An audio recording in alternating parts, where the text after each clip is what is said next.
Hello class 10 students, कैसे हैं आप सब। सॉरी मैं बीच में कुछ वीडियोस नहीं डाल पाई हूँ आपके लिए, लेकिन हाँ मैंने दूसरी क्लासेस की वीडियोस डाली थी। आपके तो काम की नहीं थी, बट स्टिल आज मैं आपके लिए कंटिन्यूएशन में वर्ड प्रॉब्लम जैसे कि हमारी इन वीडियोस में चल रही है स्टार्टिंग की वीडियोस में।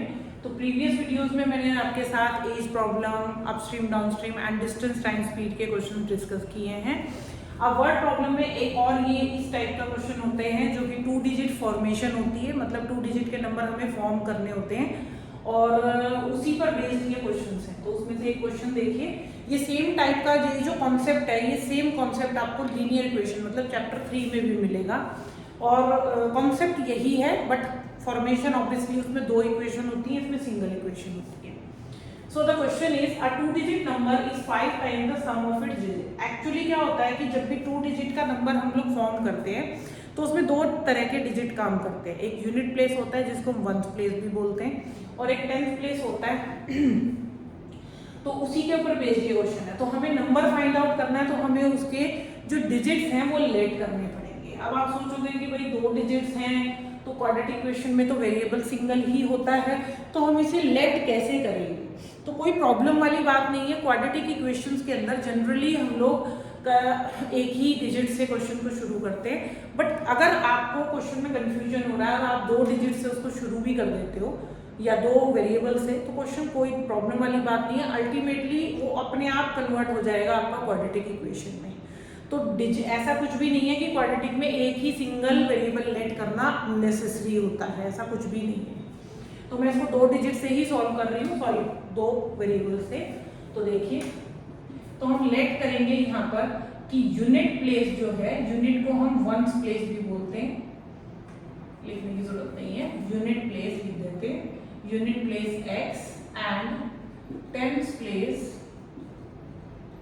इक्वल टू y, ये हमने लेट कर दिया। यूनिट प्लेस जो है वो x के बराबर है, टेंस प्लेस जो है वो y के बराबर है।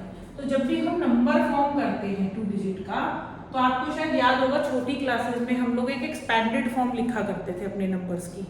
जैसे कि 32 को लिखते थे 30 + 2, 325 को लिखते थे 300 + 20 + 5। तो ये जूनियर क्लासेस में, मतलब बहुत छोटी प्राइमरी क्लासेस में बच्चों ने सीखे हैं। तो सेम उसी तरीके से टेंस प्लेस पे जो भी डिजिट है उसको हम 10 से मल्टीप्लाई करेंगे और यूनिट प्लेस पर जो है उसको 1 से मल्टीप्लाई करेंगे। तो हमारा नंबर बन जाएगा 10y + x। यहाँ तक हमने अभी तक क्वेश्चन नहीं पढ़ा है, बस हमने अपना नंबर फॉर्म कर लिया है क्योंकि उसी के बेस पे हमारा क्वेश्चन शुरू होगा। तो एक नंबर जो है 2 डिजिट नंबर, मतलब इसकी 10y + x की बात कर रहा है, वो 5 टाइम्स है। तो लिख लेते हैं, अकॉर्डिंग टू क्वेश्चन हमारा जो नंबर है वो 5 टाइम्स है किसका, सम ऑफ इट्स डिजिट्स। इसके डिजिट्स का सम तो x + y। तो मैंने नंबर को 5 टाइम्स क्यों नहीं किया है, मैंने सम को कराया सो दैट बैलेंसिंग हो जाए। देखिए नंबर आपका ऑलरेडी 5 टाइम्स है, तो सम को आप 5 टाइम्स करिए सो दैट बैलेंसिंग हो जाए, बीच में इक्वल टू का साइन लग जाए। तो इस तरीके से सोचा करो, बैलेंसिंग इक्वेशन के बीच में इक्वल का साइन होना चाहिए, मतलब दोनों साइड बैलेंस होनी चाहिए। तो उसने क्या बोला, हमारा नंबर क्या था 10y + x, ये 5 टाइम्स है किसका, सम ऑफ डिजिट्स का। तो आप नंबर को 5 टाइम्स नहीं करेंगे, सम ऑफ डिजिट्स को 5 टाइम्स करिए।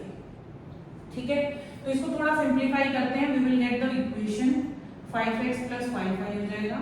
तो 10y - 5y + x - 5x = 0। तो 5y - 4x = 0, ये हमारी फर्स्ट इक्वेशन है। ठीक है, इसी तरीके से हम दूसरी इक्वेशन भी फॉर्म करेंगे। यहाँ पर वो क्या है कि एक 2 डिजिट का नंबर सम ऑफ डिजिट्स का 5 टाइम्स है और ऑल्सो इक्वल टू किसके बराबर है, 5 मोर देन, मतलब उसी नंबर की बात कर रहा है और ये 5 ज्यादा है किससे, प्रोडक्ट ऑफ द डिजिट्स के ट्वाइस से। देखिए क्या बोला, अ 2 डिजिट नंबर, मतलब एक 2 डिजिट के नंबर जो कि हमने बनाया है 10y + x, उसको उसने 2 तरीके से बोला कि वो नंबर सम ऑफ डिजिट्स का 5 टाइम्स है। तो हमने सम ऑफ डिजिट्स को 5 टाइम्स करके उसको बैलेंसिंग करा, इक्वेशन बनाया।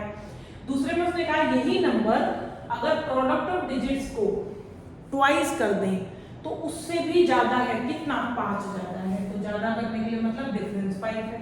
इसको भी सिंप्लीफाई करिए, 10y + x - 2xy = 5। ठीक है जी। अब यहाँ पर आपको दिख रहा होगा एलिमिनेशन नहीं यूज करना है, तो इक्वेशन जरूर दिख रही है बट एलिमिनेशन नहीं है, क्योंकि देखिए यहाँ पर दो वेरिएबल नजर आ रहे हैं, यहाँ पर भी दो, बट ये एक्स वाई एक्स्ट्रा है। तो हमें यहाँ से किसी एक की वैल्यू निकालनी है, मतलब मुझे ये छोटी लग रही है, मैं इधर से निकाल लूंगी। तो यहाँ से from 1 5y is equal to 4x, तो y की वैल्यू कितनी हो गई बेटा 4/5 ऑफ x। ये y की वैल्यू आपको दूसरी इक्वेशन में सब्स्टिट्यूट करनी है, ठीक है, ये आपको सब्स्टिट्यूट करनी है इसमें। तो 10 y की जगह क्या डालेंगे 4/5 ऑफ x प्लस x की जगह फिर से x minus 2 x as it is, और y की जगह 4/5 ऑफ x इक्वल टू 5, ठीक है। तो इस तरीके से आपकी एक इक्वेशन बनेगी, लेकिन ये देखने में बड़ी हौच-पौच सी लग रही है, बट अभी बिल्कुल सिंपल क्वाड्रेटिक इक्वेशन बनेगी। इसको मैं इससे कैंसिल कर रही हूँ, 8x प्लस x माइनस ये कितना हो जाएगा आपका 8x² divided by 5 equal to 5। तो ये हो गया 9x, 8x² divided by 5 equal to 5। LCM ले लेंगे तो ये हो जाएगा 45x minus 8x² equal to 25।